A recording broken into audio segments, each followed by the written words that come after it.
Buckle up, Buttercup. Let's go. We have a lot to talk about today. Scientists issue urgent warning over solar storm threats, blackouts, grid breakdowns, internet apocalypse. Could be on the horizon. Read all about it, New York Post. That's exciting. Let's just do a quick screen share, shall we? How are you doing today? Hope you're having a beautiful day. Thank you for joining me. It's good to see you. I know that your time is very valuable, so priceless, actually. Let me see if I can share this with you. This is pretty fascinating that we're now getting warnings. So this is the warning. This is the article, actually. Let's see if I can do a screen share of the article here, if it'll show it up. Yeah, scientists issue urgent warning over solar storm threats, blackouts, grid breakdowns, internet apocalypse could be on the horizon. So get to that in a minute. There was a test done, a multitude of states and agencies, and they run this emergency drill, and it was a messy failure. That's from Vice. This is the report, Space Weather Tabletop Exercise After Action Report. But don't worry, if you sent your DNA into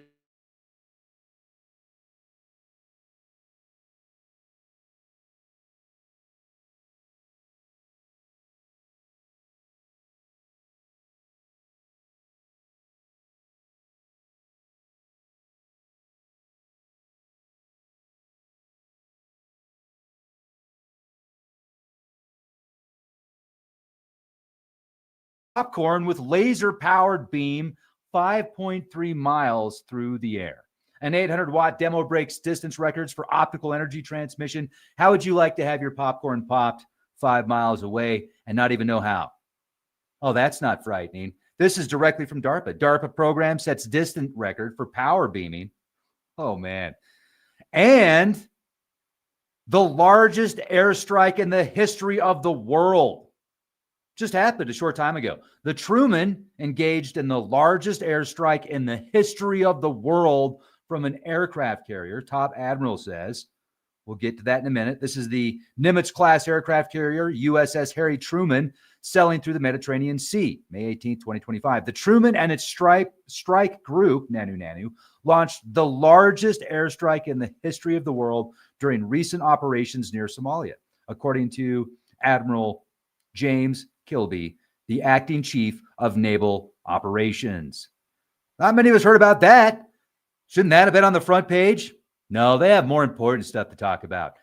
This should have been on the front page as well. Woman shot at the CIA headquarters after crashing into the gate. This is the second incident that's happened over the past few months at the CIA headquarters. What's going on? Well, we can purely speculate at this time. And rescue efforts are underway for 260 workers trapped in a South African gold mine. Didn't this just happen a few months ago? Something very similar? Yeah. And for all of you searching for Planet X, Planet 9, Nibiru, Nemesis, Genesis, whatever name you want to call it, they did discover, astronomers discovered, a new planet in. This is the paper. 2017 OF 201 is the name of this dwarf planet, and we'll get into the details in a minute. In a minute. I need to drink some more coffee here. Hold on. Delicious. RFK Jr. slams Democrat in fiery hearing, says Senator presided over the destruction of U.S. health for decades. But it's because they love you so much, and they love their pocketbooks. Did you hear about this one? Tom Brady and Antonio Brown friendship factored in Bill Belichick's shock $5,000 milk purchase. New York Post. What the hell kind of milk is this for $5,000? I want to know. I think there's something more going on here, and they decided to call it milk. Yeah, milk for $5,000. Sure, buddy. Where did you get the milk from? I'm not going to say it. I wanted to say it, but I'm not going to. Also, for those of you that love your iPhone and your Apple electronics, remember several years ago where there were news articles about suicide nets being put on the outside of the Apple production centers in China because people were working so hard and they were going crazy working. They were literally jumping out of the building, out of the windows. So they had to put up nets to catch them. Well, President Trump on Friday took aim at Apple and the European Union in a significant escalation of his ongoing trade war. In a 1-2 posting spree on Truth Social early Friday, he threatened Apple with 25% tariffs on non-US made iPhones, then attacked the European Union and said he was recommending a straight 50% tariff on EU imported products beginning next weekend. Now, do me a favor. Check us out over on Patreon. We have exclusive content on Patreon that you're only going to find on Patreon. You can be a Patreon for like $5, and that definitely helps Leak Project, helps me substantially. And you're going to have a lot of fun. We talk about a lot of stuff on Patreon. Once again, we only talk about on Patreon. I've got hundreds of hours of exclusive interviews on our Patreon page, and this helps keep the lights on. Oh, yeah. Got a petroglyph tour coming up at the end of next month. It's going to be June 28th. Hope you can join us. It's going to be close to the Four Corners region out here in the great Southwest. And it's called the Canyon of the Ancients Skull Castle Ruin Petroglyph Tour. You can get your tickets. Just click the link in the video description box. They're actually very affordable. So I think just about anybody can go if you want to. And we're going to explore some amazing petroglyphs that aren't even on the map, by the way. We're going to be looking at petroglyphs that aren't even on the map. This is an image of one of the ruins out there. We call this the Skull Castle because it looks like a giant skull. And as you can see on top of it, there's ruins. And underneath it, there's ruins. It's a 2-story giant skull castle, literally. So you'll have an opportunity to see this as well. We're going to have a whole lot of fun. We always have fun on our tours. People love them. I love to meet people. Met some amazing people on these petroglyph tours. Actually, some really cool friends I've met on these petroglyph tours. So I hope to see you there soon. And remember, for EMF protection from head to toe, the original, we've tested our products. They work. You can test them too. They work. Read the testimonials. Go to tinfoilcap.co and order your EMF protection today. You can even get Faraday cages for your phone, and you can be in black mode. So nobody's going to be able to know where you're at with your phone because the tracking is gone. When you put these in the Faraday cages, you will not be able to receive a signal or send out a signal when you put them in the phone Faraday cages. So that's tinfoilcap.co. Okay, let's get into it. The first article that I want to share with you, scientists issue urgent warning over solar storm threats, blackouts, grid breakdowns, internet apocalypse could be on the horizon. And this is based on a recent, I do handstands on Patreon. Yes, I will do a handstand if you come over there and become a Patreon just for you. It's good to see you all too. Thank you all very much for being here. Oh, hey, thank you so much, Jeanette. Very, very much appreciated. Shondell, thanks for being here. Claudette, Dead Wolf Resistance, number 13. Katie, DC, Joseph, Cheryl, great to see y'all. All right, so this article right here is based on a study that was done. Let me see if I can pull it up here for you. This study right here, it's the After Action Report. Published by Johns Hopkins Applied Physics Laboratory, March of this year, details the United States' first comprehensive simulation of a severe space weather event. The exercise conducted in May of 2024 aimed to evaluate and enhance the nation's preparedness for significant solar phenomena like solar flares and coronal mass ejections, which can disrupt critical infrastructure and daily life. Participants over 25 federal, state, tribal, territorial, and local agencies, including NOAA, NASA, NSF, and FEMA, collaborated in the exercise. The simulation involved a series of escalating solar events impacting Earth and the space between Earth and the Moon. These events tested the resilience of satellites, GPS systems, aviation power grids, and communication networks. Coincidentally, during the exercise, a real geomagnetic disturbance, the most significant in over 2 decades, termed the Gannon storm, occurred, underscoring the exercise's relevance. Now, my question to you is, do you think that they knew about the upcoming Gannon storm, and that was one of the reasons they wanted to run these exercises during that time? Or Maybe they didn't. I wouldn't be surprised if they had an idea. I don't know if they knew for sure, but based upon the data that they collect, the computers, the software, the satellites, all of the systems that they've been using and researching for decades, I wouldn't be surprised if they knew something was on the horizon. What a perfect time to run an exercise like this when you're going to have real events take place. Now, what's frightening is the test shows that the world is not prepared. The world is not ready for a major solar storm. We've had a lot of luck over the past 20, 30 years with when we've got X-class flares and major solar flares. A lot of them haven't been facing towards Earth. But what happens when one massive Carrington event takes place, or even half of a Carrington event? It could be catastrophic for communications and internet and radio and TV and almost all electronics. It could be really, really bad. So there in the study, they found communication gaps. There's a need for improved coordination in disseminating space weather alerts that clearly convey potential impacts on critical infrastructure. Interagency coordination, a whole of government approach is essential, emphasizing collaboration across federal, regional, tribal, and state levels to ensure a streamlined response. There's technological limitations. Current forecasting capabilities are limited. Placing spacecraft closer to the sun could provide earlier warnings of impending solar storms. And public awareness. A national education campaign is necessary to raise awareness about space weather risks and promote public understanding. Developing a coordinated communication plan across federal, state, and local agencies, including social media strategies, is vital for effective public outreach. And the preparedness exercises. Regular comprehensive exercises are beneficial in preparing for scientifically complex threats like space weather events. Space Force. Some of the recommendations is to invest in technologies and methodologies that improve the accuracy and lead time of space weather forecasts and strengthen infrastructure resilience. Implement measures to safeguard critical infrastructure such as power grids and communication systems against space weather-induced disruptions.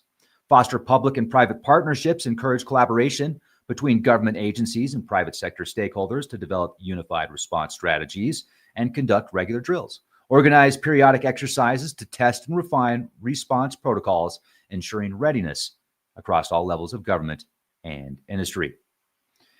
Wasn't good, folks. It wasn't good. We'll keep you posted.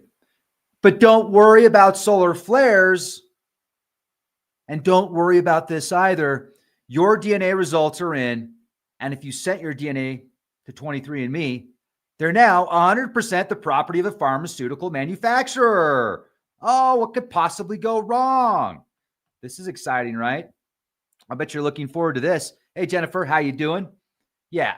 So I've heard of people laugh when I've said, hey, maybe did you know that when you sent your DNA in to 23andMe, they now basically own the DNA that you sent in there?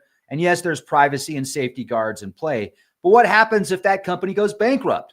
Now, they did file for bankruptcy, and they are looking at selling to a pharmaceutical company.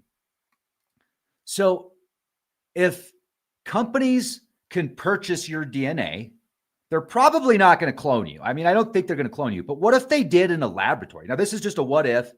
So, the pure live action role play here. This is this pure speculation. But imagine the kind of stuff evil scientists could do with no safeguards or very little safeguards, or somewhere like overseas, maybe, or somewhere where they wouldn't have the same safeguards. Like, what could you do with people's DNA? What could you use it for? What could you target if you had somebody's DNA? What could you create with somebody's DNA that would affect that person? Something to think about. Well, according to this article, see if I can find it here. I'm going to read to you May 2025, Regeneron Pharmaceuticals announced its acquisition of 23andMe's assets, including its extensive biobank containing genetic data from approximately 15 million customers. And guess what? There's $256 million. So they have 15 million customers, biobanks with genetic data, and they got it for $250 million, approximately. This acquisition followed 23andMe's Chapter 11 bankruptcy filing in March 2025, which was precipitated by declining demand and a significant data breach in 2023 that exposed sensitive information of around 6.9 million users. Wonderful. Regeneron has stated its intention to utilize the acquired genetic data to enhance its drug discovery efforts, emphasizing a commitment to ethical use and adherence to existing privacy policies. Whoa, yeah. However, the cell has raised concerns among privacy advocates and consumers regarding the potential misuse of personal genetic information, especially given the irreversible nature of DNA data and the challenges in ensuring its complete deletion once shared. Wow. That's wild. That is absolutely wild. And a lot of you foresaw this before it happened. A lot of you wouldn't send your DNA in because you probably considered the targeting possibilities. And then a lot of people don't really care. So a lot of people just want to know where they come from. They want to know their ancestry, and they don't think of anything nefarious whatsoever. And hey, maybe there won't be anything nefarious. Maybe it's all going to be kumbaya and happy and go lucky, and it's all just going to be good for the people, right? It's only going to be for helping people. Oh, man. In response to these concerns, California Attorney General Rob Bonta advised 23andMe users to delete their genetic data from the company's databases to protect their privacy. Oh, I mean, like they don't have a backup. While 23andMe's privacy policy allows for data deletion requests, the effectiveness of such measures remains uncertain. Oh, really? Particularly in the context of bankruptcy proceedings and data already shared with third parties. The situation underscores the complexities surrounding consumer genetic data, highlighting wow, I had some trail mix and sorry, just one moment. Kombucha, it's delicious. Mushroom kombucha, stuff's amazing, but it is carbonated.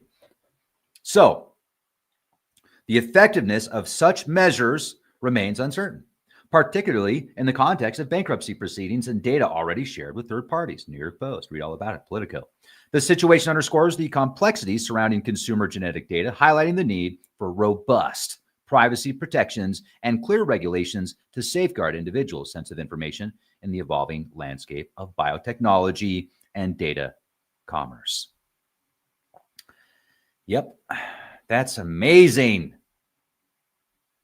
But this is cool, right? DARPA zaps popcorn with laser-powered beam 5.3 miles through the air. An 800-watt demo breaks distance records for optical energy transmission. Wireless power transmission is moving from lab curiosity towards real-world utility, at least if the Defense Advanced Research Projects Agency's latest test is any indication. DARPA says the Persistent Optical Wireless Energy Relay Power Team program managed to transmit more than 800 watts of power from a laser emitter to a receiver located 5.3 miles away during a 30-second transmission. What could possibly go wrong, Bob? To celebrate their achievement, Power used some of the transferred energy to make popcorn.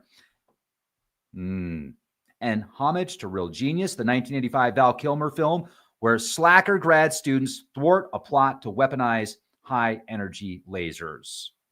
For reference, 800 watts isn't a ton of electricity, but it's enough to run a small fridge, lights, or an RV setup. It's a practical start, assuming the tech scales as DARPA intends. So now we're wondering, do you remember just the other day where there was there are those birds that were basically exploding and nobody really knows why? I mean, there's rumors and theories, and they were happening over these power lines in California. And some people speculate maybe it was Pepto-Bismol or something like, or not Pepto-Bismol, Alka-Seltzer and other terrible things that you do not do to birds because they can't digest that kind of stuff. Some people think there might have been some maybe testing, some secret weapon testing on these things, or just some psychopath out there that shouldn't be out there. Well, I mean, if you can pop popcorn 5 miles away from an invisible laser, what else could you do? What else could you do? I don't know. That's pretty wild. But DARPA's working on it, and I'm sure it's just for your, it's just to help. This is an interesting article. Truman engaged in the largest airstrike in the history of the world, from an aircraft carrier, top admiral says. So this event that recently happened, let me give you the details on this. Where's it at?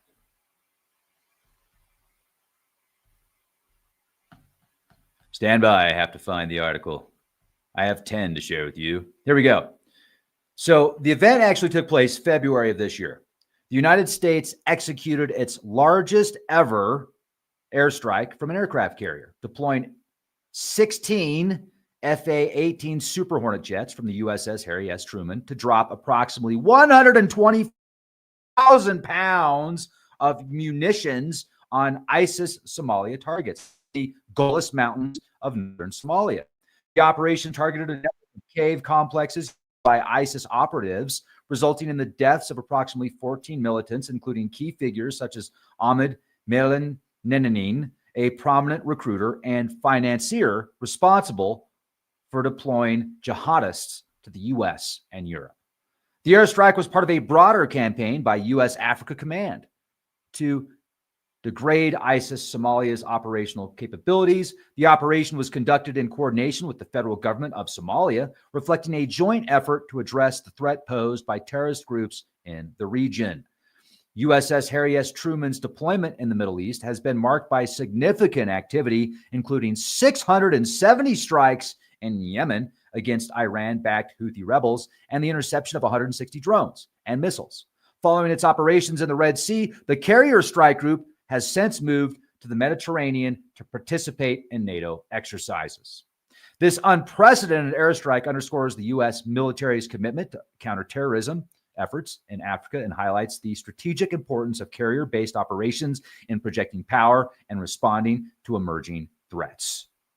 Wow, 125,000 pounds of munitions, 16 FA-18 Super Hornet jets. That's one hell of an operation. And the fact that this was the largest ever, and it's not making mainstream news all over the place, I'm fascinated. I am fascinated. I would think something like this would be front page news everywhere, but no, we have to talk about the trade wars instead. We have to talk about how Apple's going to have to pay more for tariffs if they make Apple iPhones overseas. That's more important. My iPhone. Like, seriously? Whatever. Sorry, I digress.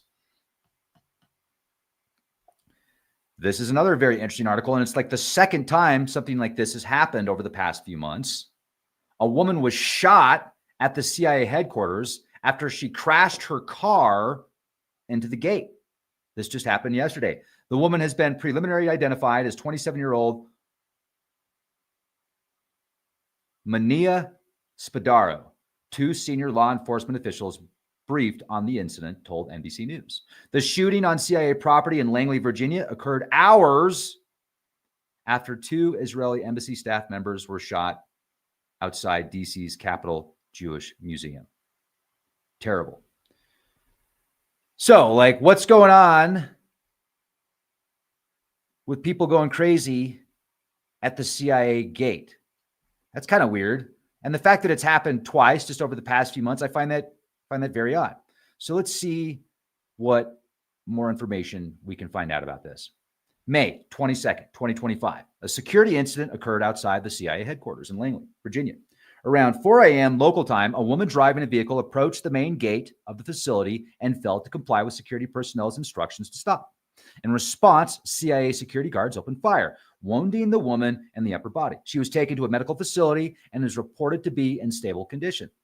The CIA temporarily closed its main gate following the incident, redirecting employees to alternative entrances. Fairfax County Police assisted with the traffic control, and the FBI has initiated an investigation into the matter. Authorities have stated that there is no ongoing threat to public safety. This event marks the second security incident at the CIA headquarters in recent months. In March of this year, a man was arrested after firing shots at the facility before turning the gun on himself. The incident at the CIA headquarters occurred just hours after a separate shooting in Washington, D.C., where 2 Israeli embassy staff members were killed outside the Capitol Jewish Museum. However, authorities have indicated that there is no evidence linking the 2 events. The CIA headquarters, known as the George Bush Center for Intelligence, is located in McLean, Virginia, approximately 10 miles from downtown Washington, D.C. Investigations are ongoing, and further details will be provided as they become available. Wow. It's like something out of a Jason Bourne movie, isn't it? This is another very interesting thing that just took place. And what's interesting to me is the timing of it, because recently the South African president has a meeting with President Trump at the White House, and he gets roasted for racism. And, these tapes are played, these videos are played of the racism and the genocide that has taken place in South Africa as well as Congo. And then days later, or the next day, rescue efforts are underway for 260 workers trapped in a South African gold mine. What's going on? So let's read about this.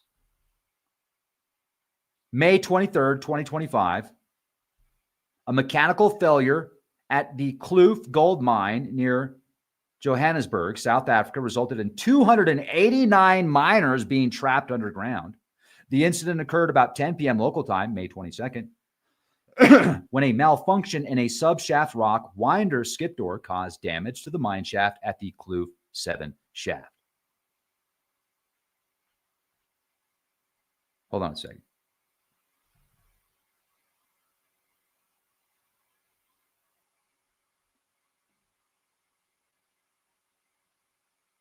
Oh, man. I'm just reading through the comments real quick.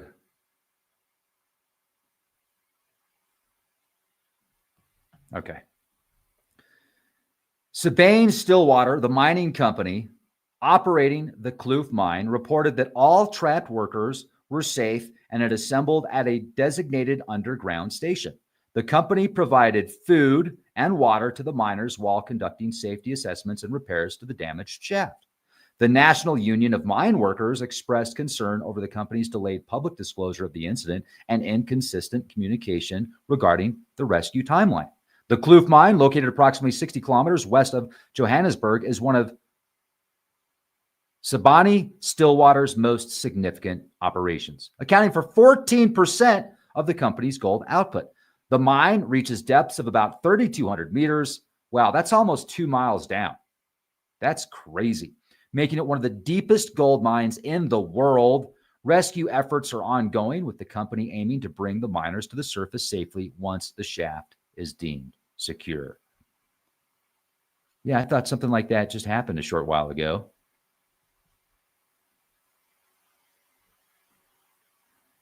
Now, this is a little more exciting. This is kind of exciting right here. Newest member of the solar system just announced, and it's an extreme orbit. It's big enough to be a new dwarf planet and challenge the Planet 9 hypothesis. 2017 OF-201 is the name of the dwarf planet. You can see some other dwarf planets in comparison to the image there. Now, that image is an actual image of a telescope. I think it's a radio telescope that they used. And then when you see Aries and Ceres and Haumea, as well as Maki, those are like artist renditions. The one of Pluto is supposed to be an official photo, but NASA, they always tell us the truth, right? Always a straight answer from NASA. So let's take a look at this real quick. This is the white paper, Discovery of a Dwarf Planet Candidate in an Extremely Wide Orbit. We report the discovery of a dwarf planet, candidate 2017 OF-201, currently located at a distance of 90.5 astronomical units. So to put that into perspective, 90.5 astronomical units, you would take 90.5 and time, like The sun, how far away is the sun from Earth? Well, take that and multiply it by 90.5. That's how far away this planet is. And that's way past Neptune. Like that's definitely a trans-Neptunian object. So the fact that we were even able to see this object or this planet is quite remarkable. And because of its elliptical orbit and the way that it is orbiting our sun, that is challenging the Planet 9 hypothesis that many astronomers have, like Badigan and Brown, where their models, their computer models, and their theory is, if you look at a lot of these trans-Neptunian objects out in the Kuiper Belt or past the Kuiper Belt, they have these, they like clump together. And they clump together in a way that makes these astronomers believe there is a massive planet behind them with the gravitational force is basically causing these smaller planets, these trans-Neptunian objects, to clump together. But then when astronomers capture a dwarf planet like this one that has a very odd elliptical orbit, Nanu, and it's like a dwarf planet, it's not very large, it's smaller than Pluto, that changes, or that basically throws a wrench in the engine bay of this theory of Planet 9 causing these trans-Neptunian objects to clump together. So more research needs to be done on this. And it's very fascinating. Let's look into it. So it's located at a distance of 90.5 astronomical units. Its orbit is extremely wide. It extends to the inner Oort cloud with a semi-major axis of 838 astronomical units. So this thing will go out so far that, 838 AU away at perihelion is way out there. 44.9 AU at its closest point, or at perihelion would be 44.9. That's about as far as Neptune. And this is based on observations over 7 years and 19 different observations. And it could be off by 0.15 astronomical units, but they're pretty solid on the data on how far it is and how big the orbit is. It has a diameter of about 700 kilometers, making it the second largest known object in this dynamical population, likely being a dwarf planet. Its high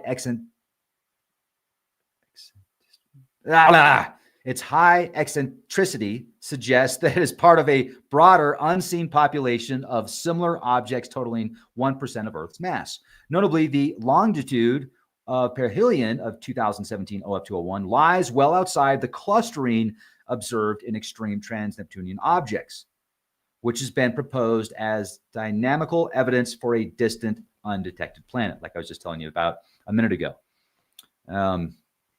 Here are some figures. This is the trajectory of 2017 OF201 on the sky from 2011 to 2018. Individual detections from 13 nights are shown on top of the predicted trajectory based on the best fit orbit, which describes the detections very well with a scatter of 0.13 and 0.03 CFHT. Arcsecs in each component consistent with the estimated astrometric error.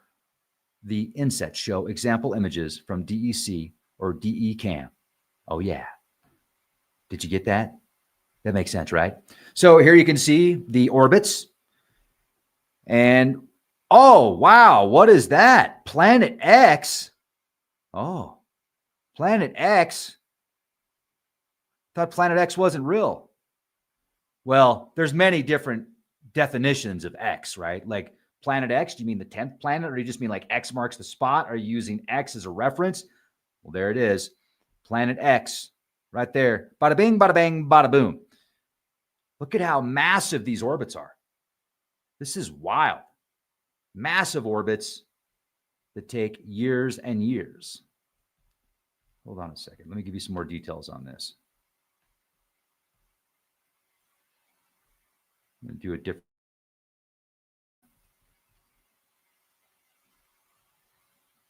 Hey, how the heck are you? All right, let's see here.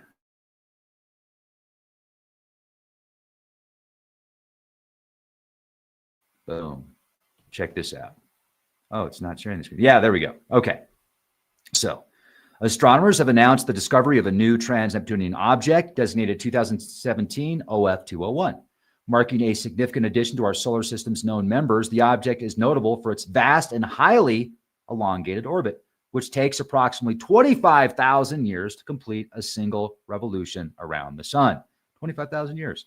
At its closest approach, it's about 44.5 astronomical units from the sun, placing it near Pluto's orbit. At its farthest point, it extends beyond 1600 AU, reaching into the inner Oort cloud.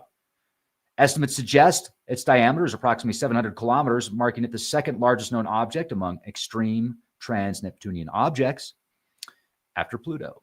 The object was identified through observations from the Victor M. Blanco telescope and the Canada-France-Hawaii telescope, with its orbit determined from 19 observations over 7 years.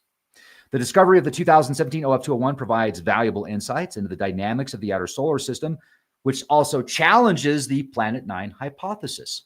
While many ETNOs, trans-Neptunian objects, exhibit orbital clustering that supports the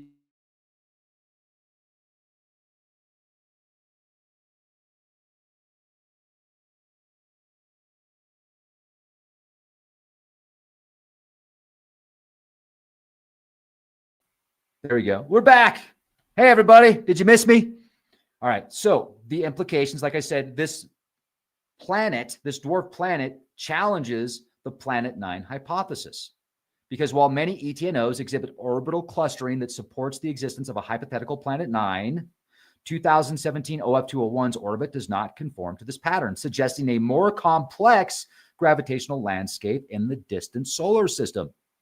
Population estimates, given the orbit's detection probability, it's estimated to be 0.5, at only 0.5 due to its distance and eccentric orbit. Astronomers infer that there could be hundreds of similar objects yet to be discovered, collectively contributing about 1% of Earth's mass to the solar system. That's pretty cool. What else we got here? Oh, this is fun. You're going to like this. Let me do a new screen share here. Bada bing, bada bang. Bada boom. Check this out. Way to go, RFK Jr. RFK Jr. slams Democrat in fiery hearing, says Senator presided over the destruction of U.S. health for decades. RFK Jr. and Washington Democrat Senator Patty Murray got into another heated exchange. Read all about it, Fox News. I'll give you a quick rundown. During a Senate Appropriations Subcommittee hearing on May 20th, 2025, Health and Human Services Secretary Robert F. Kennedy Jr. engaged in a heated exchange with Senator Patty Murray over departmental funding cuts. When questioned about withheld funds related to child care and development, Kennedy criticized the previous administration and accused Murray of overseeing a decline in America's health during her 32-year Senate tenure. He stated, "You've presided here over the destruction of the health of the American people." The confrontation escalated until Senator Shelley Moore Capito, the committee chair, intervened, requesting Kennedy to allow Murray to speak. Kennedy later acknowledged that the funding decisions were made by his department. The hearing also addresses bipartisan concerns over cuts to programs within the National Institute for Occupational Safety and Health. Senators Capito and Mike Rounds criticized the elimination of NIOSH programs, citing implications for national security and workplace safety. This incident highlights the contentious atmosphere surrounding Kennedy's tenure and the broader debates over health policy and departmental priorities. First of all, for any of you out there that think it's good to have fluoride in the water and get mad at RFK Jr. because he wants to get fluoride out of the water, really? Are you serious? And for anybody out there that's mad at RFK Jr. for wanting to pull toxins out of the food and require companies get rid of the dyes that they put in food that's been linked to a plethora of health stuff, what the hell is wrong with you? Why would you want that stuff in your food anyway? Why would you want your kids to eat that stuff? Why would you want fluoride in the water? Are you that concerned about your teeth? If you really think fluoride's that great for you, you can actually go out and buy fluoride, in the toothpaste. They've got toothpaste with fluoride in it already. Just so you know, I have seen purified water with extra fluoride marketed to infants. Oh, yeah. Think about that for a minute. Oh, let's get little Jimmy that water. because it's got a cute baby on it and must be good for it. It says it's just for babies and it's got extra fluoride in it. But wait, he doesn't have teeth yet. So bizarre. Like, anyway, whatever. If that's what you think is like, you're more than welcome to your opinion. I'm welcome to my opinion. And I think it's great that he is at least out there putting himself on the line, talking, do you know how much crap he's got to be getting from both sides? I've seen some things that have made me question his narrative as well before. And I'm not going to talk about that on here, but there was something going around on the news recently about a certain ailment. And then allegedly he comes out and says, well, this is what you should do. And I'm like, did he really even say that? And I have to be cryptic on what I say here. You can listen to my full opinions on certain things on Patreon because I can actually talk about that stuff on Patreon. But when he said, go out and do this, I was like, did you really say that? Or did somebody tell you to say that? Or did somebody just put that out there and said you said that? I don't know. Do you know what I'm talking about? I hope you know what I'm talking about. If you've been watching Leak Project long enough, you probably know what I'm talking about. Just go back and watch the news and how everybody was freaking out about something that was going around that used to be normal back in the 50s. And then they started saying, oh, we have something for that. And then he basically came out, or somebody came out and said that he said, go out and do that. It's okay to do that. After he said 2 years ago not to do that because it was linked to certain things. Are you following me? Probably not. But that's all I can say here. All right. Let's go to the next article. This is bizarre. This is totally bizarre. Akak Zorg will be with us later. New York Post. How Tom Brady and Antonio Brown friendship factored into Bill Belichick's shock $5,000 milk purchase. Really? What do you have in that milk? I want to know what is in that milk. In a recent interview on the Pivot podcast, former New England Patriots head coach Bill Belichick recounted a humorous incident involving a $5,000 milk purchase during Antonio Brown's brief tenure with the team in 2019. At the time, Brown aimed to bond with quarterback Tom Brady by ordering a specialty milk aligning with Brady's strict dietary regimen. However, the milk was misplaced in the team's mailroom and it was spoiled. Oh. To maintain harmony between Brady and Brown, Patriots staff replaced the milk at a significant cost, which was later expensed. Despite the gesture, Brown's stint with the Patriots lasted only one game due to off-field issues. $5,000 for spilt milk. Does anybody else think there's something more to the story here they're not telling us? Like, anyway, was that milk freshly pumped from the of a? Not going to say it, but that's weird. I've never seen $5,000 milk before. Have you ever seen $5,000 milk before? Like, I know that they've even got, like, you can buy breast milk.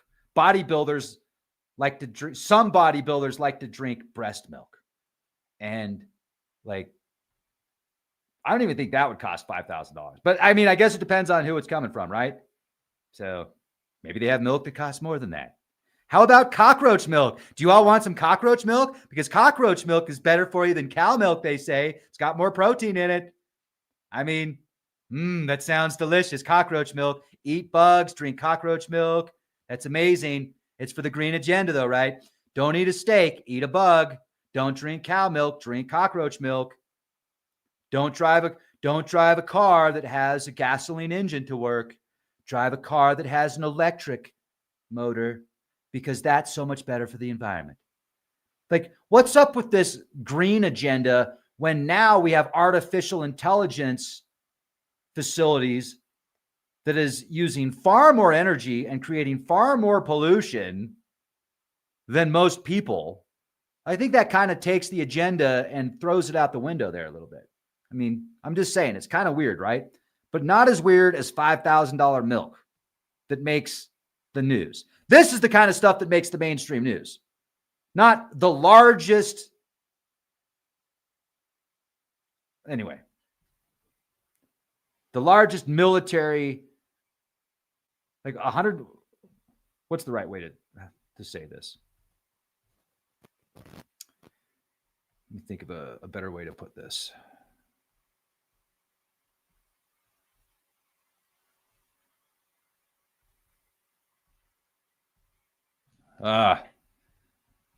Brain freeze.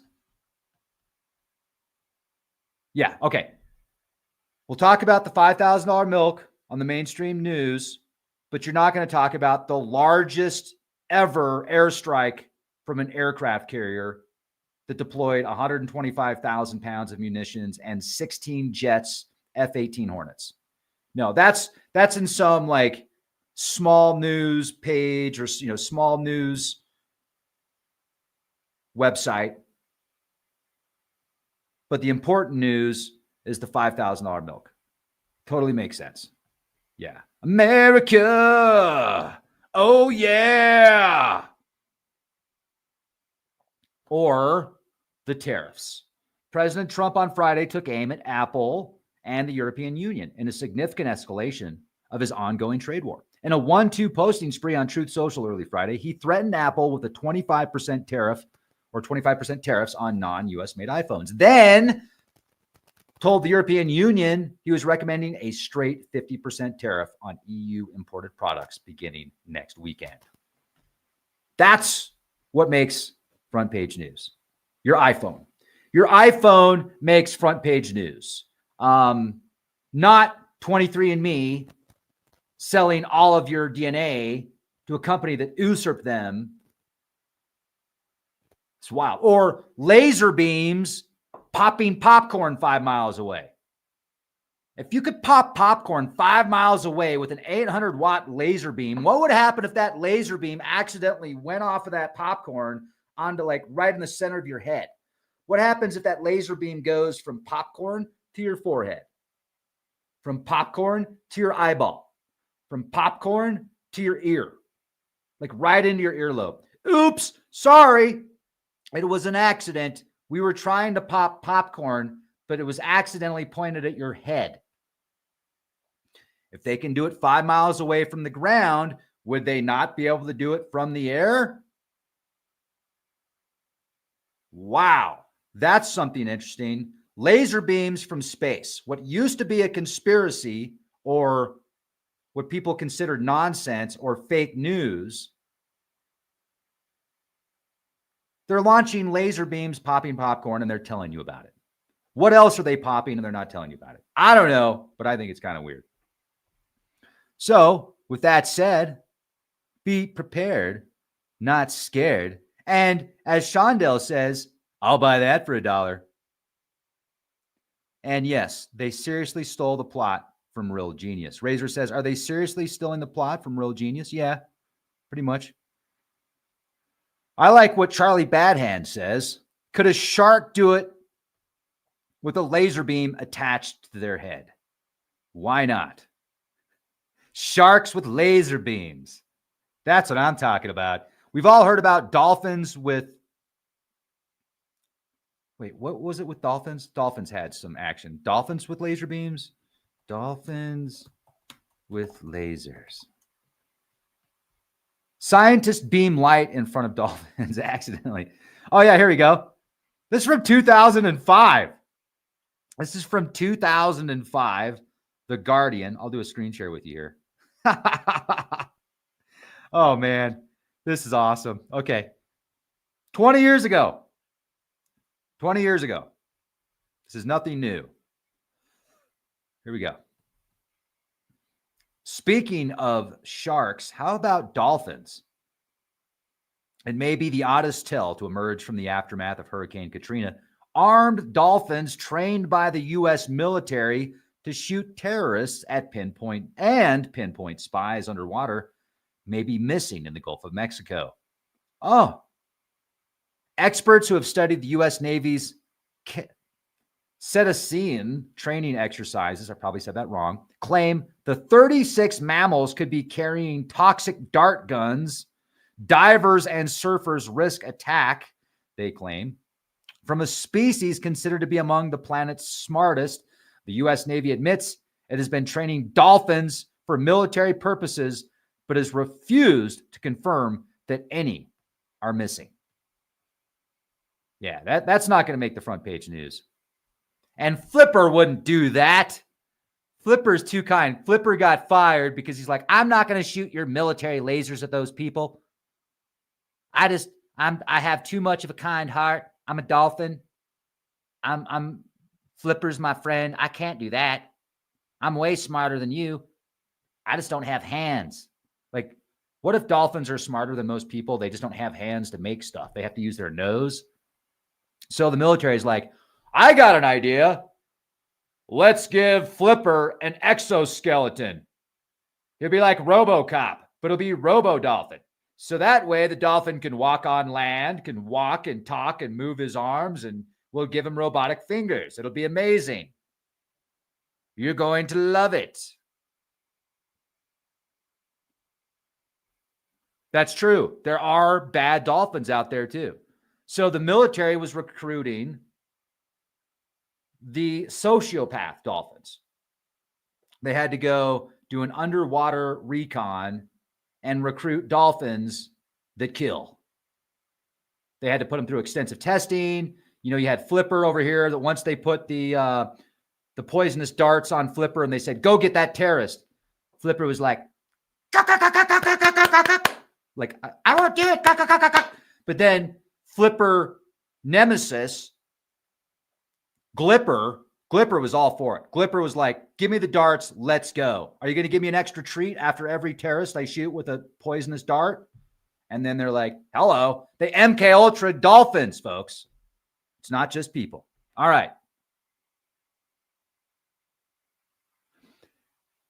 SK says, what about the plane crash? Supposedly that happened yesterday in the military community, but was obviously not a plane crash like they said it was. Send me more information on that. I don't know anything about that. I know about the plane crash because I reported on it, but I don't know anything about you. I don't know anything about it not being so send me the info, leakproject@gmail.com. I'll be happy to take a look at it. And yes. Any other comments? Beautiful day in the neighborhood. Can y'all do me a favor? Because I got, we've been building up Leak Project for about 10 years. And I would think that if my videos went out to people that were subscribed, like notifications, we would have more views here. When I see only 0.01% of our subscriber base showing up to the videos, I'm like, are we really that boring? Or are people even getting the notifications anymore? So if you could just do me a favor, share this video. Share the videos every time you get a link. Share the video out. I know some people get notifications, but it's just such a small amount. If you could share the videos out, I would really appreciate it. The more people you share the videos to, the more views we get, the easier it is to do this.